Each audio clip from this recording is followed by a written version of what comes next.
Imagine só viver em uma cidade dividida por um muro, mas não um muro simbólico, um verdadeiro muro de concreto, com arame farpado, torres de vigilância e guardas autorizados para atirar. Essa foi a realidade de Berlim durante quase 3 décadas.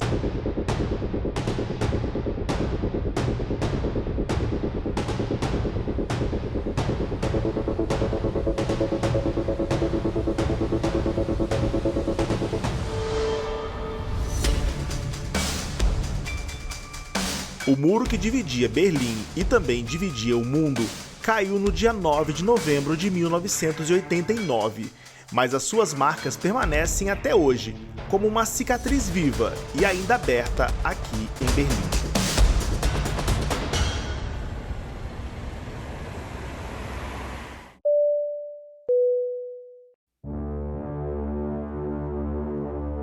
O Muro de Berlim não foi apenas uma construção física, ele foi o símbolo mais marcante da Guerra Fria, o conflito ideológico que opôs o capitalismo liderado pelos Estados Unidos ao comunismo liderado pela União Soviética.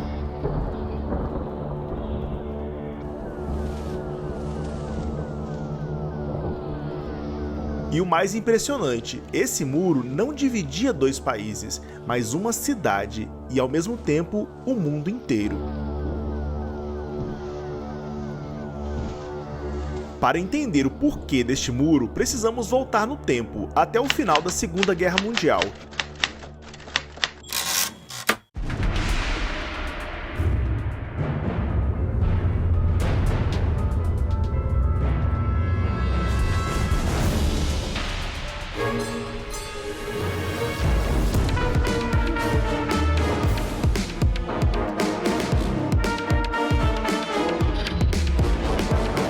Em 1945, a Alemanha nazista de Adolf Hitler foi derrotada e o país foi ocupado pelas potências vencedoras. O mesmo aconteceu com Berlim, que mesmo estando dentro da zona soviética, também foi dividida em 4 setores. De um lado os Estados Unidos, Reino Unido e a França, e do outro lado a União Soviética. Com o passar do tempo, as diferenças ideológicas entre o Ocidente e o Oriente se tornaram irreconciliáveis. Em 1949, surgiam 2 países, a República Federal da Alemanha, RFA, no oeste e capitalista, e a República Democrática Alemã, RDA, no leste e comunista. E Berlim também acabou dividida, de um lado Berlim Ocidental e do outro lado Berlim Oriental, controlada pelos soviéticos.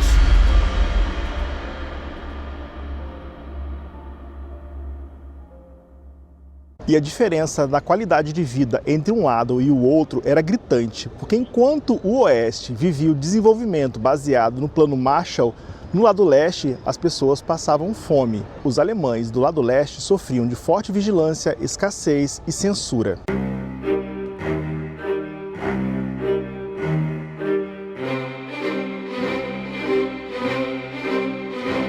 Entre 1949 e 1961, mais de 3,5 milhões de alemães orientais fugiram para o Ocidente, muitos por Berlim, que até então ainda permitia o trânsito entre as zonas.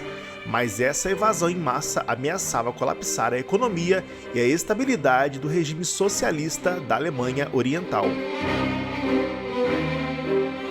E a resposta para este problema veio na calada da noite. No dia 13 de agosto de 1961, o governo da Alemanha Oriental, com apoio soviético, iniciou a construção do que chamaram de barreira antifascista. Na prática, era um muro para prender sua própria população. Nascia aqui o Muro de Berlim. Em poucas horas, Berlim começou a ser cortada por uma imensa cerca de arame farpado.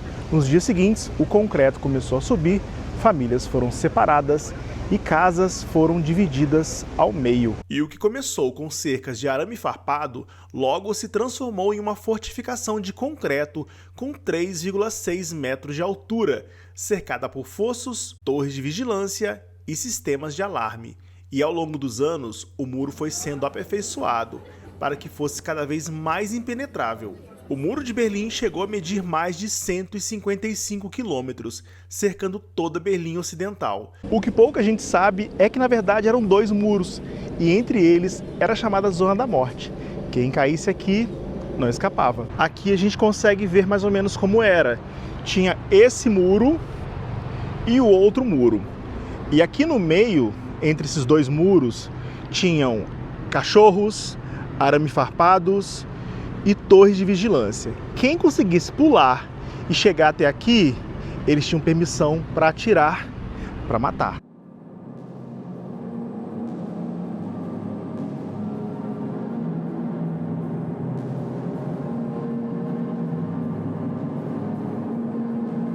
Mas mesmo assim, cerca de 5.000 pessoas tentaram escapar, algumas com sucesso. Fugiram cavando túneis, escondidos em carros modificados, voando em balões caseiros ou escalando o muro. No entanto, pelo menos 140 pessoas morreram tentando atravessar, em números oficiais, mas que pode ser bastante superior a isso, já que a Alemanha Oriental vivia uma verdadeira cortina de ferro. Alguns foram baleados diante dos seus familiares e do mundo. O caso mais emblemático foi de Peter Fester, um jovem de 18 anos que foi baleado e sangrou por quase 1 hora diante do muro, sem que ninguém pudesse socorrê-lo.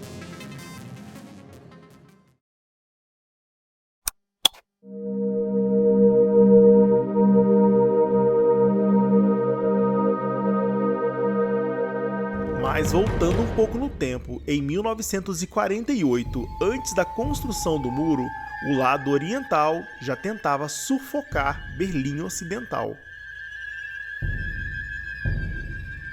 Como? Cortando o seu abastecimento. Pois se você olhar no mapa da época, o pedaço ocidental da cidade era uma ilha no meio da Alemanha Oriental. A construção do muro e o bloqueio soviético impediu que qualquer alimento, combustível, remédio ou suprimento chegasse por estrada, trem ou pelos rios da parte ocidental da cidade, que abrigava cerca de 2,5 milhões de pessoas.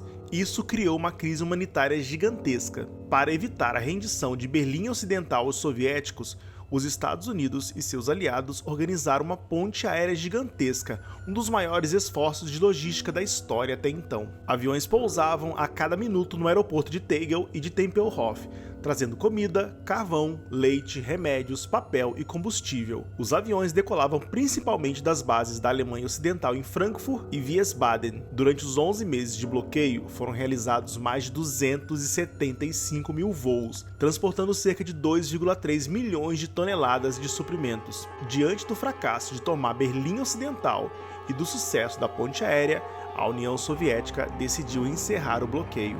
Mas como os ocidentais conseguiram entrar em Berlim Ocidental ao longo das quase 3 décadas de isolamento? Por aqui, um dos aeroportos que ficava do lado ocidental.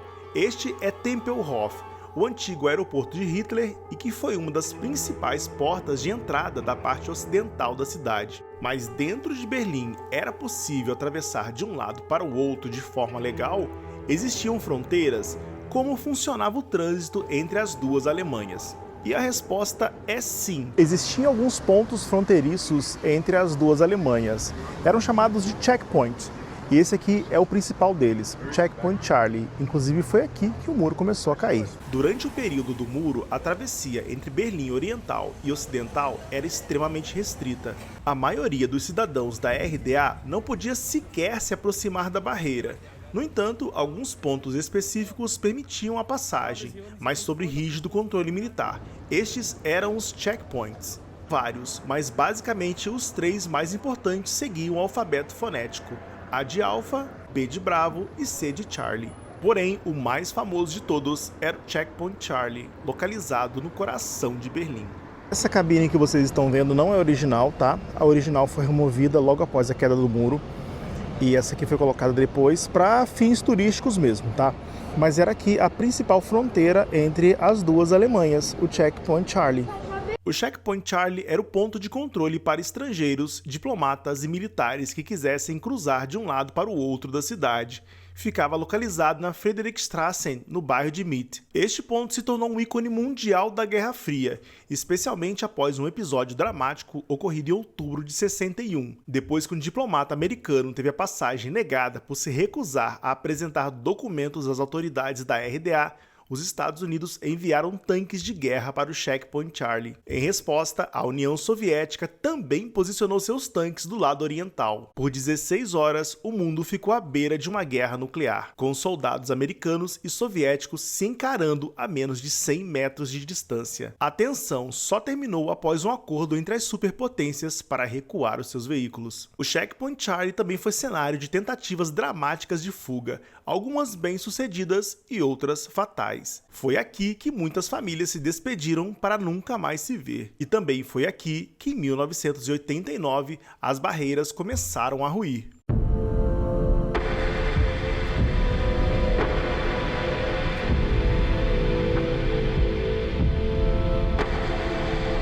Nos anos 80, os regimes comunistas da Europa Oriental começaram a enfraquecer, com reformas internas na União Soviética, como a Perestroika e a Glasnost, e pressões populares por liberdade e abertura.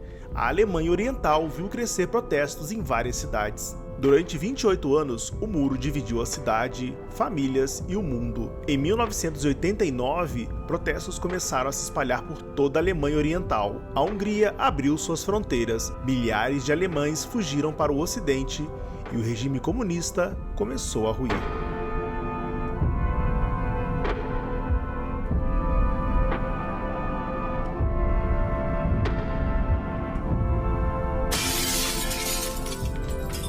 O muro que dividia Berlim e o mundo caiu no dia 9 de novembro de 1989, mas as suas marcas ainda permanecem vivas com uma cicatriz aberta até hoje aqui em Berlim. Aqui atrás do portão de Brandemburgo era onde passava uma seção do Muro de Berlim.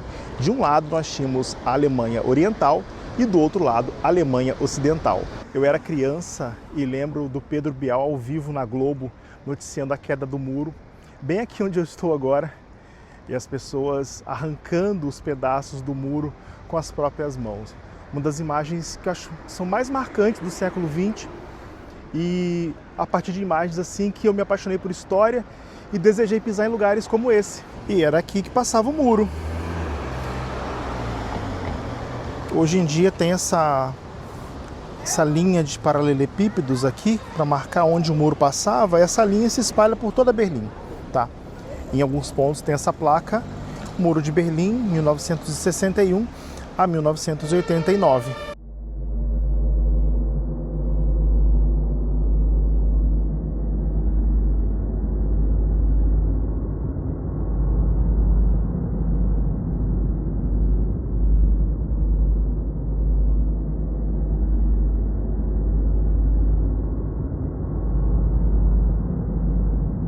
Mas o impacto emocional permanece. A linha no chão mostra exatamente onde passava o muro, uma cicatriz visível na história de Berlim e do mundo, além de trechos enormes onde o muro foi preservado.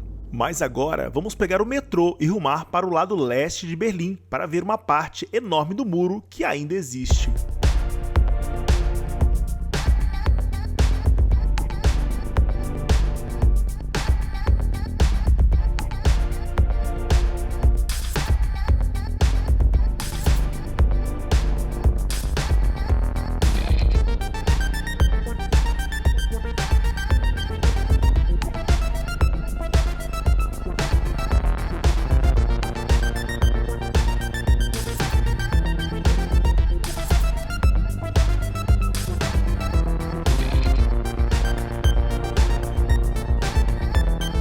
Mas esse trecho de 1 quilômetro do Muro de Berlim ainda existe e foi transformado em galeria de arte.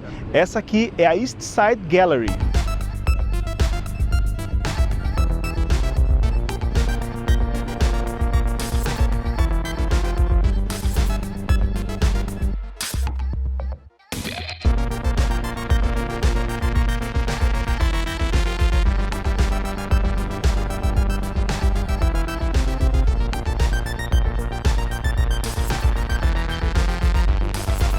O muro caiu, a Alemanha foi reunificada, mas existe um lugar aqui na cidade onde a gente consegue ter uma ideia de como era a vida na Alemanha Oriental. É o Museu da DDR.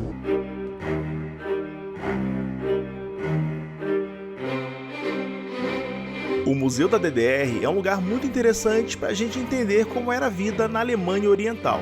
E eles possuem um acervo muito rico e também muito curiosos, como por exemplo estes cupons que as pessoas juntavam numa loja de departamentos para no final do ano poder resgatar 1,8% do que foi gasto naquela loja. Digamos que era o cashback comunista. Tem a reprodução de como era uma creche lá naquela época, muitos marcos alemães que era moeda anterior ao euro. Só que para mim o mais interessante é isso aqui. Um apartamento inteiro montado como se fosse nos anos 70 ou nos anos 80.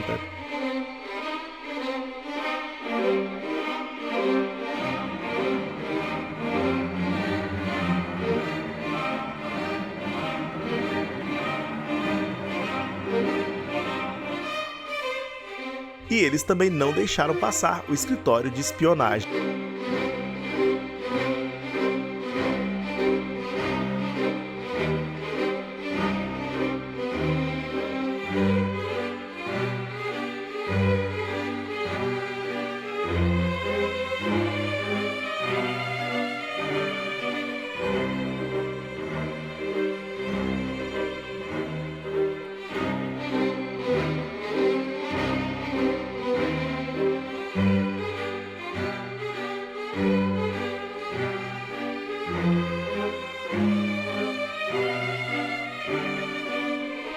O Muro de Berlim não foi apenas um obstáculo físico, ele foi o símbolo de uma era de medo, repreensão e polarização, mas sua queda também se transformou em símbolo da esperança, da liberdade e da capacidade humana de resistir à opressão. Mais do que um episódio da história, o Muro de Berlim nos lembra que nenhuma barreira é eterna, que nenhum regime autoritário resiste ao clamor da liberdade, e por mais alto que pareça um muro, sempre haverá alguém disposto a cruzá-lo em nome da esperança e de dias melhores.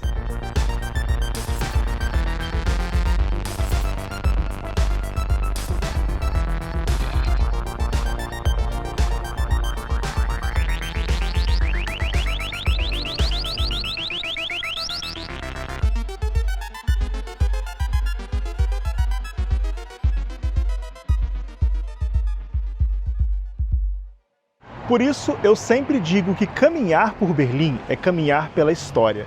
Muitos dizem que Berlim é uma cidade triste, e eu discordo.